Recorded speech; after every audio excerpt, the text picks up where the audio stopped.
तो हेलो दोस्तों, स्वागत है आप सभी का आपके अपने परिवार अपने YouTube channel Harish classes Bulandshahr में। कैसे हैं आप सभी? आशा करते हैं कि आप सभी अच्छे होंगे और आपकी तैयारी बहुत बेहतर तरीके से चल रही होगी। काफ़ी लंबे गैप के बाद हम आपके साथ फिर से जुड़ चुके हैं शाम की क्लास में। और शाम की क्लास आपको पता है कि हमारी ज्योग्राफी की क्लासेस आपको मिल रही हैं।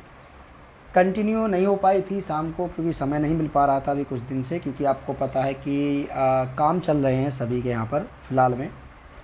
और आप सभी लोग अब इस समय काम से आप लोग भी फ्री हो चुके हैं और हम भी आपके साथ जुड़ चुके हैं। फिर से पुनः एक बार फिर वीडियो लेकर के आए हैं हम आपके लिए। और इस बार की जो क्लास है हमारी वो यूपी पुलिस को टारगेट किया गया है। यूपी पुलिस, दिल्ली पुलिस और ऑल कॉम्पिटिटिव एग्ज़ाम, जितने भी आपके एग्ज़ाम हो रहे हैं उन सभी को यहाँ पर टारगेट किया गया है। तो आप सभी लोग क्लास में जुड़ना ना भूलें और आप सभी लोग हमसे क्लास करते रहें और क्लास को कंटिन्यू जारी रखें। चलिए शुरू करते हैं बिना किसी देरी के। और आज की जो हमारी क्लास है वो है गिर सिंह परियोजना। इससे पहले मैंने आपको बहुत सारी परियोजनाएं पढ़ाई थी, जिसमें से मैंने आपको 40-43 क्लास वहाँ पे करा चुका हूँ, जिसमें से गिद्ध संरक्षण परियोजना, मगरमच्छ संरक्षण परियोजना, इसके साथ साथ और भी बहुत सारी हाथी परियोजना मैंने वहाँ पर आपको बताई थी। इस क्लास में हम बात करेंगे गिर सिंह परियोजना की। हम वर्ष 1973 की बात करते हैं और वर्ष 1973 में एक अभ्यारण्य था जिसका नाम था गिर अभ्यारण्य। गिर अभ्यारण्य को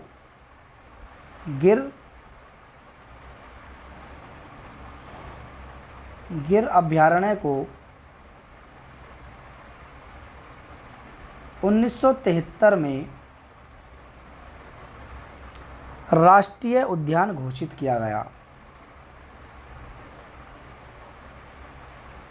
राष्ट्रीय उद्यान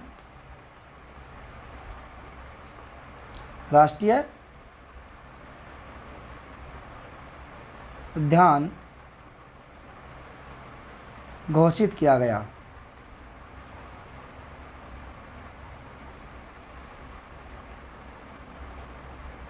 आपको पता है कि राष्ट्रीय उद्यान अभ्यारण्य हमारे पास कितने हैं? अभ्यारण्यों की संख्या आप जानते हैं। अभ्यारण्यों को राष्ट्रीय उद्यान में घोषित किया गया। इसके साथ ही केंद्र सरकार द्वारा इसी उद्यान से गिर सिंह परियोजना की शुरुआत की गई थी। तो गिर सिंह परियोजना की शुरुआत 1973 में गिर सिंह परियोजना का प्रारंभ या परियोजना की शुरुआत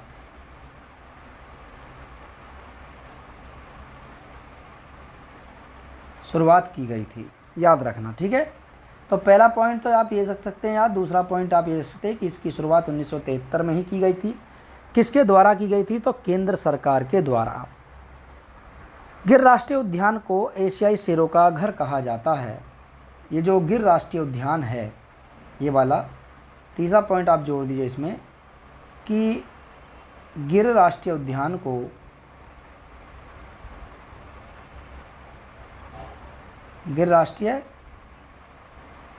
को एशियाई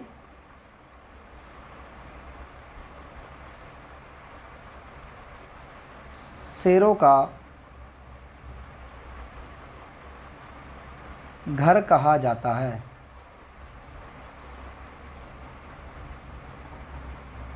ठीक है, इसे एशियाई शेरों का घर कहा जाता है। किसको? गिर राष्ट्रीय उद्यान को। यह कहाँ स्थित है? गिर की बात करें कि गिर राष्ट्रीय उद्यान आपका कहाँ स्थित है, तो यह गुजरात का एक ज़िला है जिसे कहते हैं हम जूनागढ़। तो गुजरात के जूनागढ़ ज़िले में स्थित है आपकी गिर राष्ट्रीय उद्यान, जिसका क्षेत्रफल, किसकी बात करें तो इसका क्षेत्रफल कितना है? क्षेत्रफल यानी एरिया की बात करें, जो गिर राष्ट्रीय उद्यान आपको दिखाई दे रहा है ये है आपके गिर राष्ट्रीय उद्यान।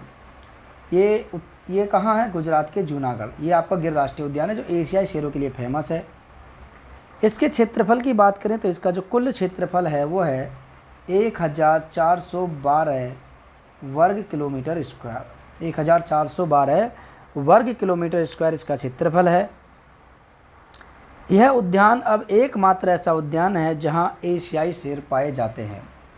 विश्व में अन्य कहीं अगर हम एशिया की बात करें तो एशिया में केवल भारत ही एकमात्र ऐसा देश है जहाँ पर एशियाई शेरों की उपस्थिति का पता चलता है।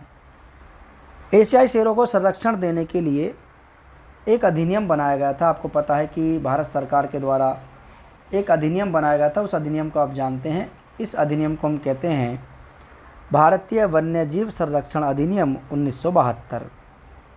तो एशियाई शेरों को ठीक है, इन शेरों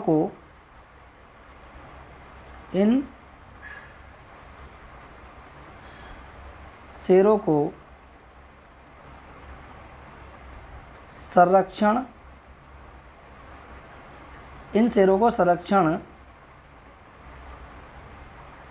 देने के लिए भारतीय वन्यजीव संरक्षण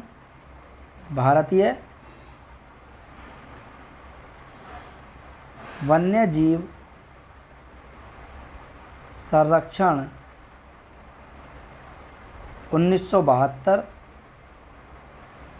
1972 की अनुसूची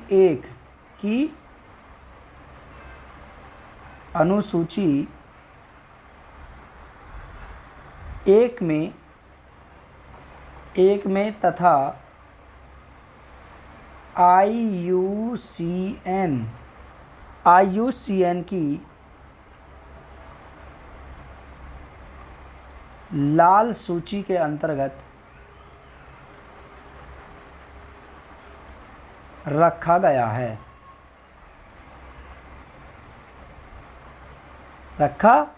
याद रखना। ऐसा माना गया कि एक संकटग्रस्त प्रजाति है। आप देख सकते हैं, ये है गिर नेशनल पार्क, जो वर्तमान गुजरात के जूनागढ़ ज़िले में पड़ता है। ये जो पूरा एरिया आपको दिखाई दे रहा है, ये एशियाई शेरों के लिए है। ये जो यहाँ पे दिखा रहा है जूनागढ़, ये पूरा यहाँ पे देख सकते हैं, ये है पार्क, नेशनल पार्क है, ये गिर नेशनल पार्क है। और इसी में आप देख सकते हैं गिर नेशनल पार्क में ये एशियाई शेरों के लिए फेमस है और एशियाई शेरों का इसे घर कहा जाता है। याद रखना, ठीक है। एशियाई शेरों के लिए इसे जाना जाता है और इसको IUCN की लाल सूची में इनको शामिल किया गया है, एशियाई शेरों के। और भारतीय वन्यजीव संरक्षण अधिनियम, जिसकी स्थापना 1972 में की गई थी इंदिरा गांधी की सरकार में, उसी के अंतर्गत इसको रखा गया अनुसूची 1 में। संकटग्रस्त प्रजाति है, याद रखना, ठीक है। चलिए, तो ये थी एशियाई शेरों को लेकर के जो परियोजना शुरू की गई थी। अब जानते हैं एशियाई शेर जनगणना सबसे पहले भारत में कब की गई थी। तो आइए जानते हैं एशियाई शेर जनगणना के बारे में। जनगणना, शेर जनगणना। शेर जनगणना की बात करें तो देखिए, प्रथम शेर जनगणना वर्ष 1936 में। शुरुआत कब हुई थी इसकी शुरुआत हुई थी 1936 में, 1936 में। कहाँ? जूनागढ़ से। जूनागढ़, उस समय जूनागढ़ के तत्कालीन नवाब द्वारा इसको कराया गया था। तत्कालीन का मतलब होता है उस समय के जूनागढ़ के नवाब के द्वारा इसको कराया गया था। वर्ष 1965 से वन विभाग नियमित रूप से प्रत्येक 5 वर्ष में, कब इसके हम बात करें तो इसकी शुरुआत की बात करें कि देखिए, शुरुआत तो इसकी 1936 में हो चुकी थी। 1936 में पहली शेर जनगणना हुई थी। हुआ क्या, बाद में जब भारत आज़ाद हो गया तो 1965 से प्रत्येक 5 वर्ष के बाद या प्रत्येक 5 वर्ष में शेर जनगणना की जाती है। पहले 1936 में हुई थी, 1936 के बाद नियमित रूप से 1965 से इसको लागू कर दिया गया था। और ये कहा गया था कि हर 5 साल में ये देखा जाएगा कि कितने शेरों की आबादी कम हुई है या कितने शेरों की आबादी बढ़ी है। इसके साथ साथ ये भी देखा जाएगा कि शेरों के क्षेत्रफल में कितने प्रतिशत की वृद्धि देखी गई है। इसको दर्ज किया जाएगा। जिस चीज़ की कमी दिखाई दी जाएगी उसको पूरा किया जाएगा एशियाई शेरों के संरक्षण देने के लिए, क्योंकि धीरे धीरे शेर इस पृथ्वी पर से धीरे धीरे ख़त्म होते जा रहे हैं, यानी भारत से भी ख़त्म होते जा रहे हैं। और इसलिए एशिया में केवल भारत ही एकमात्र ऐसा देश बचा है जहाँ पर एशियाई शेर पाए जाते हैं। ठीक है, चलिए आगे बात करें, कोविड-19 महामारी के कारण 15वीं शेर जनगणना 2020 में होनी थी, जो कि नहीं हुई थी। इसके लिए एक आकलन किया गया था जिसको कहते हैं पूनम अवलोकन।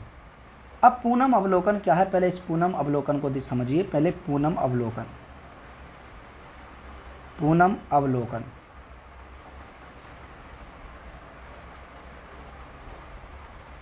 पूनम अवलोकन होता क्या है? अगर आपसे क्वेश्चन में पूछा जाए कि पूनम अवलोकन किससे संबंधित है, तो आप कह दोगे एशियाई शेरों की जनगणना से संबंधित है पूनम अवलोकन। पूनम का मतलब होता है फुल चांद, यानी फुल मून। फुल मून से पूनम अवलोकन कहते हैं, यानी पूर्णिमा। पूर्णिमा की, प्रत्येक पूर्णिमा की, प्रत्येक मास की पूर्णिमा को या जब फुल मून होता है उस समय इस प्रक्रिया के माध्यम से एशियाई शेरों की जनगणना की जाती है। क्यों की जाती है? क्योंकि आपको पता है कि 2019 में यानी कोविड-19 आया और कोविड-19 के कारण भारत में शेरों की जनगणना नहीं हो पाई थी। तो 2020 में इसका आकलन किया गया।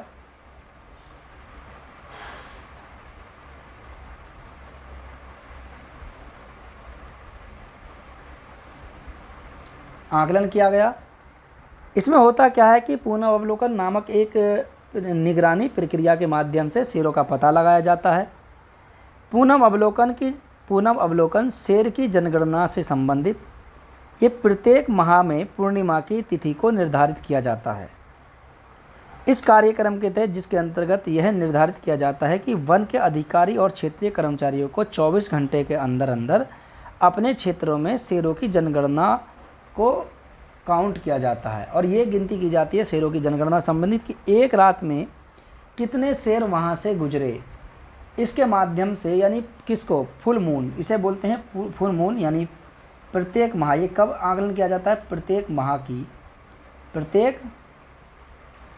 माह की पूर्णिमा को जो भी उस क्षेत्र में प्रमुख व्यक्ति और विशेष अधिकारी नियुक्त होते हैं उनके द्वारा ये जनगणना की जाती है। इसे फुल मून की जनगणना कहते हैं।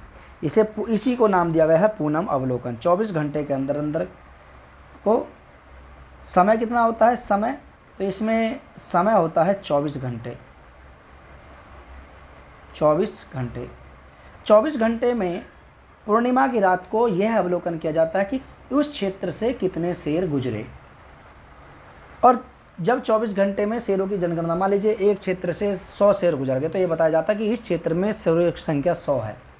वहीं दूसरे क्षेत्र में इसी प्रकार से शेरों की जनगणना की जाती है। तो प्रत्येक क्षेत्र में प्रत्येक अधिकारी और उस क्षेत्रीय अधिकारी को ये कहा जाता है कि आप प्रत्येक फुल मून को आप जाइए और शेरों का आकलन कीजिए। अब होता क्या, नवीन जनगणना के अनुसार वर्ष 2015 में 14वीं शेर जनगणना की गई थी, याद रखना। इस बार की 15वीं शेर जनगणना थी।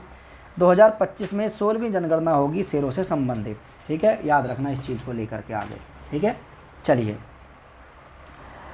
अब इसमें हुआ क्या कि 14वीं जनगणना के अनुसार एशियाई शेरों की जो संख्या थी उसमें जो वृद्धि देखी गई थी वो 29% वृद्धि इसमें देखी गई है। कितनी? 29% की वृद्धि 14वीं जनगणना में। 14वीं जनगणना ये हुई थी 2015 में। कुल शेरों की संख्या की बात करें तो वो थे 523। ठीक है, पूनम अवलोकन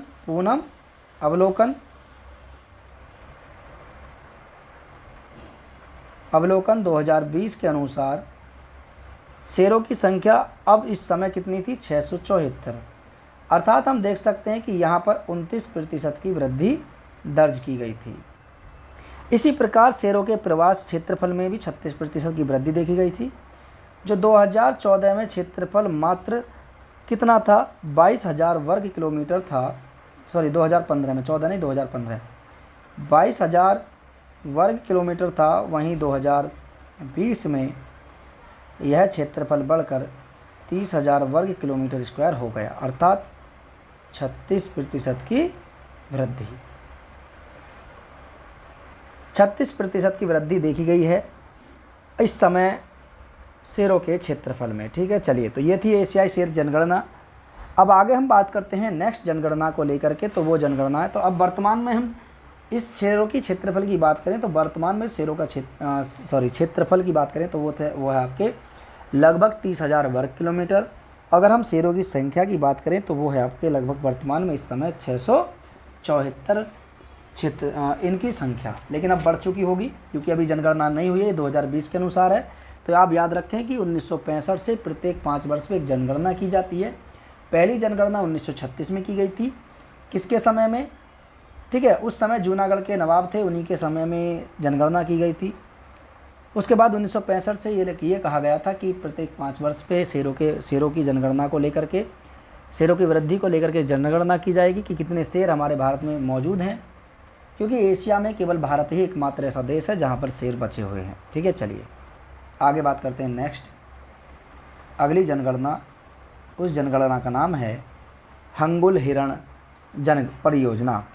हंगुल हिरण परियोजना, जनगणना नहीं, हंगुल हिरण परियोजना। हंगुल हिरण की बात करें तो ये देखिए, ये जो हिरण है दूसरा वाला, ये तो मैंने वो लगा दिया, कस्तूरी मृग है ये। ठीक है, याद रखना हंगुल हिरण अलग होता है। ठीक है, ये मैंने यहाँ पे इमेज थोड़ी सी लग चुकी है। चलिए, तो अब इसी को देख लेते हैं आप लोग सभी। तो ये आपको जम्मू कश्मीर वाला एरिया दिख रहा है, ये वाला जम्मू कश्मीर का एरिया है। ठीक है, यहीं पर पाए जाते हैं हंगुल हिरण। हंगुल हिरण यूरोपियन रेंडियर प्रजाति के सरल स्वभाव वाला एक हिरण होता है। ये कौन सा है? ये प्रजाति कहाँ की है?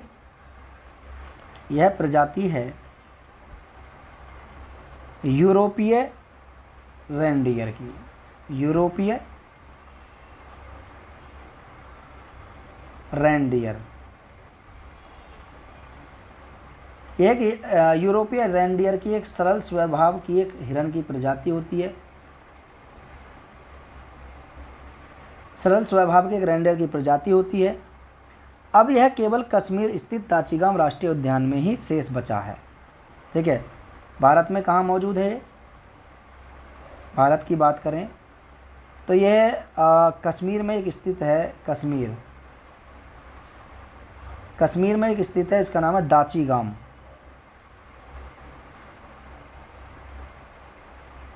दाचीगाम राष्ट्रीय उद्यान, राष्ट्रीय उद्यान। दाचीगाम राष्ट्रीय उद्यान बचा हुआ है, जम्मू कश्मीर में स्थित है दाचीगाम राष्ट्रीय उद्यान। इसी में बचा हुआ है आपके केवल और केवल हंगुल हिरण। इसे कश्मीरी स्टैग के नाम से भी जाना जाता है। उपनाम की बात करें, उपनाम, तो इसका एक उपनाम है, इसको कहते हैं कश्मीरी स्टैग।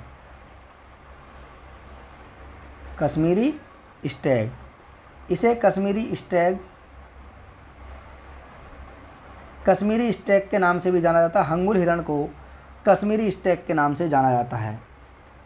और इसके संरक्षण को लेकर के, ताकि इसको मारा ना जाए और इसके शिकार को रोकने के लिए, इसके शिकार पर प्रतिबंध लगाने के लिए जम्मू कश्मीर ने इसे अपना राजकीय पशु घोषित किया है। तो जम्मू कश्मीर का राजकीय पशु है यह कश्मीर का राजकीय पशु है। राजकीय पशु है, इसको याद रखना। यह जम्मू कश्मीर का राजकीय पशु है। यह एक संकटग्रस्त प्रजाति है। ठीक है, यह एक संकटग्रस्त प्रजाति है।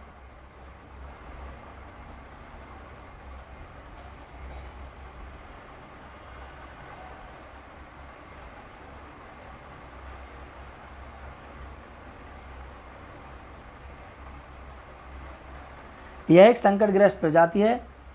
अगर हम 20वीं शताब्दी के प्रारंभ की बात करें तो 20वीं शताब्दी के प्रारंभ में इनकी जो संख्या थी वो लगभग, ठीक है, 20वीं शताब्दी यानी लगभग 1910 के आसपास, 1910 के आसपास इनकी जो संख्या थी वो कितनी थी 20वीं शताब्दी में, यानी कहने का मतलब है लगभग 1910 से 1920,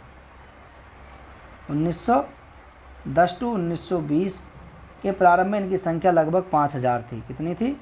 5000 थी। लेकिन 1970 की बात करें तो 1970 में इनकी संख्या मात्र 150 शेष रही।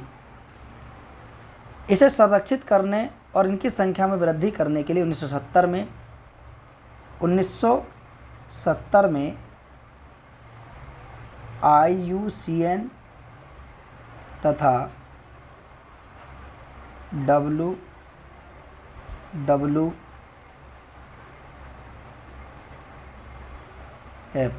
वर्ल्ड वाइड फंड के सहयोग से जम्मू कश्मीर सरकार ने हंगुल हिरण परियोजना 1970 में IUCN तथा WWF के सहयोग से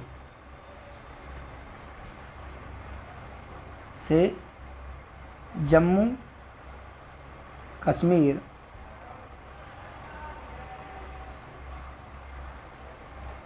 सरकार ने हंगुल हिरण परियोजना शुरू की। ठीक है, और काफ़ी प्रयासों के परिणाम स्वरूप इनकी संख्या में अब वृद्धि देखी गई है। ठीक है, याद रखना। तो हंगुल हिरण परियोजना आप देख सकते हैं जम्मू कश्मीर के दाचीगाम राष्ट्रीय उद्यान से इसको शुरू किया गया था और इसे कश्मीरी स्टेक के नाम से भी जानते हैं। आप देख सकते हैं मेरे पीछे, आप इमेज में देख सकते हैं, देखिए जम्मू कश्मीर का यह है दाचीगांव और दाचीगांव से यहाँ पे इसको प्रारंभ किया गया था। कश्मीरी मिरग, कश्मीरी हिरन, ये आप देख सकते हैं और यहीं से इस परियोजना का शुभारंभ किया गया था कश्मीर के दाचीगांव से।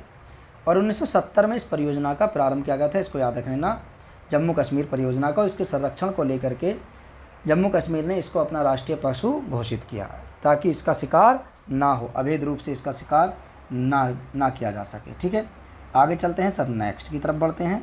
नेक्स्ट देखिए, आगे है कस्तूरी हिरण परियोजना। इसे कस्तूरी मृग परियोजना भी कहते हैं। कस्तूरी मृग परियोजना आपके कहाँ प्रारंभ किया गया था? तो ये भी आपके हिमालयी क्षेत्र में प्रारंभ किया गया था। कस्तूरी मृग हिमालयी क्षेत्र में हिमाचल प्रदेश की चंबा घाटी से लेकर कहाँ तक पाया जाता है? उपस्थिति की बात करें, उपस्थिति तो इनकी जो उपस्थिति पाई जाती है कस्तूरी हिरण की, वो हिमालय क्षेत्र में हिमाचल प्रदेश की हिमाचल की चुंबा घाटी से सिक्किम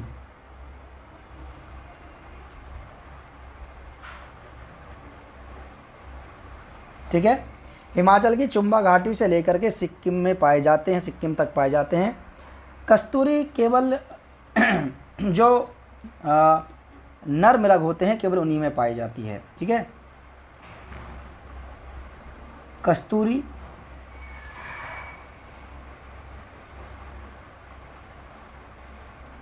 केवल नर मृग में ही पाई जाती है। ठीक है, देखिए कस्तूरी क्या होता है, एक सुगंध होती है जो हिरन के अंदर से स्वयं अपने आप से आती है और ऐसा माना जाता है कि इसी सुगंध को खोजने के लिए यह हिरन यहाँ से वहाँ भटकता रहता है। इसे ये नहीं पता चलता कि ये खुशबू जो आ रही है वो मेरे अंदर से ही स्वयं से आ रही है। तो इसके कस्तूरी मृग को प्राप्त करने के लिए कस्तूरी के औषधीय व प्रसाधन महत्व के कारण बड़े पैमाने पर इसका क्या किया जाता है? शिकार किया जाता है। ठीक है, इसका कस्तूरी का क्या किया जाता है? कस्तूरी की बात करें तो कस्तूरी का औषधि निर्माण में और प्रसाधन के महत्व में इसका इस्तेमाल किया जाता है। इसका उपयोग किया जाता है औषधि व प्रसाधन। ठीक है, जैसे परफ्यूम वगैरह बनाना, ये चीज़ वगैरह बनाना। प्रसाधन के महत्व के कारण बड़े पैमाने पर इन मृगों का अवैध शिकार किया जाता है, जिसके कारण हुआ यह है कि कुछ सालों में इनकी संख्या में काफ़ी गिरावट देखने को लिए मिली है। तो कस्तूरी मृगों के प्राकृतिक संरक्षण के लिए अंतर्राष्ट्रीय संघ, जिसे IUCN कहते हैं, तो कस्तूरी मृगों के संरक्षण के लिए IUCN अंतर्राष्ट्रीय संघ के सहयोग से वर्ष 1970 के दशक में IUCN के सहयोग से, ठीक है, IUCN के सहयोग से वर्ष 1970 के दशक में, वर्ष 1970 के दशक में उत्तराखंड के केदारनाथ, कहाँ सर? यूके के केदारनाथ, यूके के केदारनाथ अभ्यारण्य में, यूके के केदारनाथ अभ्यारण्य में यह परियोजना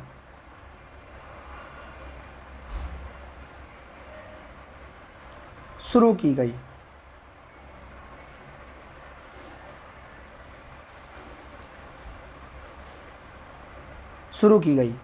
यह परियोजना शुरू की गई, याद रखना। कस्तूरी मृग के लिए हिमाचल प्रदेश का शिकारी देवी अभ्यारण्य तथा उत्तराखंड का बद्रीनाथ अभ्यारण्य प्रसिद्ध है, याद रखना। सबसे ज़्यादा कस्तूरी मृग कहाँ पाए जाते हैं? कस्तूरी मृग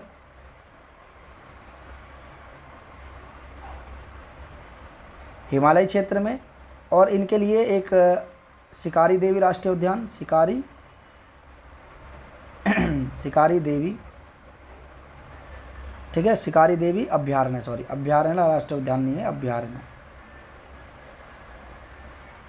और ये कहाँ है? ये हिमाचल प्रदेश में है।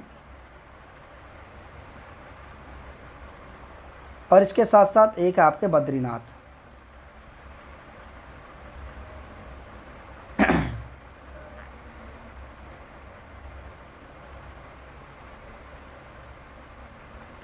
बद्रीनाथ ये कहाँ है? उत्तराखंड में। ये दोनों फेमस हैं, याद रखना। तो उत्तराखंड में बद्रीनाथ है और हिमाचल प्रदेश में शिकारी देवी अभ्यारण्य, दोनों के दोनों अभ्यारण्य हैं।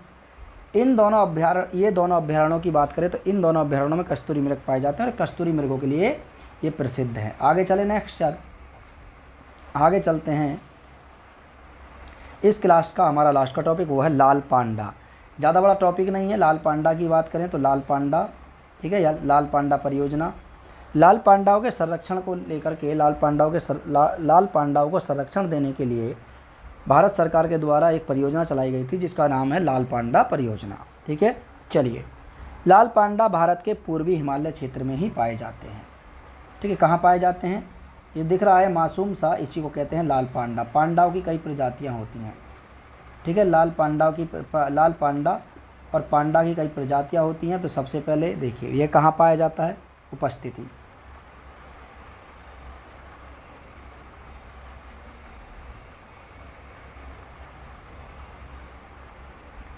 उपस्थिति की बात करें तो इनकी उपस्थिति कहाँ पाई जाती है मेरे भाई? देखिए, इनकी उपस्थिति पाई जाती है भारत के पूर्वी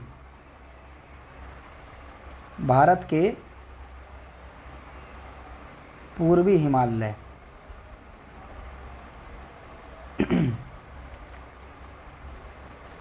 भारत के पूर्वी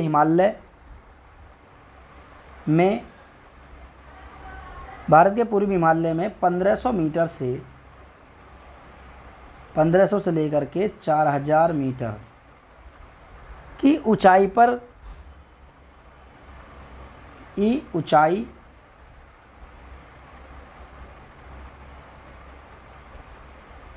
पर सिक्किम, अरुणाचल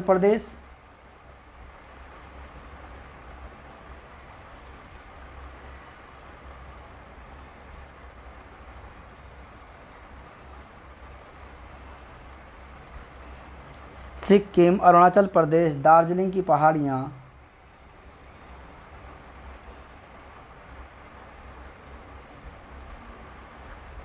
दार्जिलिंग के जंगलों में पाए जाने वाला ये जानवर है। इसे अरुणाचल प्रदेश के कैंट बियर के नाम से जाना जाता है। उपनाम क्या है?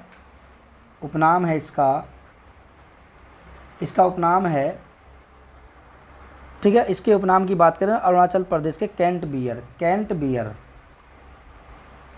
बियर। इसे भालू की एक प्रजाति होती है पांडा, भालू की प्रजाति में से आता है पांडा। इसे कैट बियर कहते हैं अरुणाचल प्रदेश में। ठीक है, कहाँ? अरुणाचल प्रदेश में। अरुणाचल प्रदेश में इसे कैट बियर के नाम से जाना जाता है। इनकी संख्या की बात करें तो इनकी संख्या दिन प्रतिदिन कम होती जा रही थी, अतः इनके संरक्षण के लिए वर्ष 1996 में विश्व वन्यजीव निधि WWF कब, अब ये परियोजना कब शुरू की गई थी? तो 1996 1996 में WWF विश्व वन्यजीव निधि, हिंदी में इसका नाम है विश्व वन्यजीव निधि। ठीक है, विश्व वन्यजीव निधि के सहयोग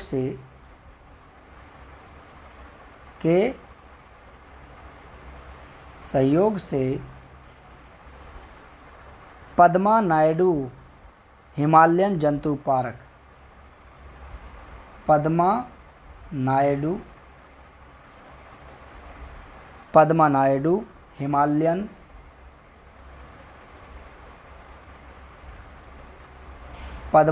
हिमालयन जंतु पार्क, कहाँ? पद्मा नायडू हिमालयन जंतु पार्क के द्वारा लाल पांडा परियोजना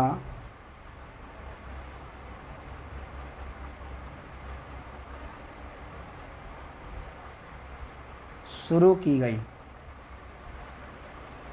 लाल पांडा परियोजना शुरू की गई। यह IUCN के अंतर्गत संकटग्रस्त जीव के रूप में सूचीबद्ध किया गया है। IUCN ने इसे संकटग्रस्त प्रजाति घोषित किया है और इनके संरक्षण को लेकर के ही ये परियोजनाएं शुरू की जाती है। तो याद रखना आप सभी लोग, ये परियोजनाएं चलाई गई थी। ठीक है, अभी तो आप लोग क्लास नहीं कर रहे हैं, लेकिन एक दिन ऐसा आएगा कि आप इन क्लासों को देखोगे और करोगे। ठीक है, चलिए तो आज की क्लास में इतना ही, फिर मुलाकात करेंगे आपसे नेक्स्ट क्लास में। तब तक के लिए नमस्कार, जय हिंद और सभी के लिए जय भारत। चलिए, नमस्ते।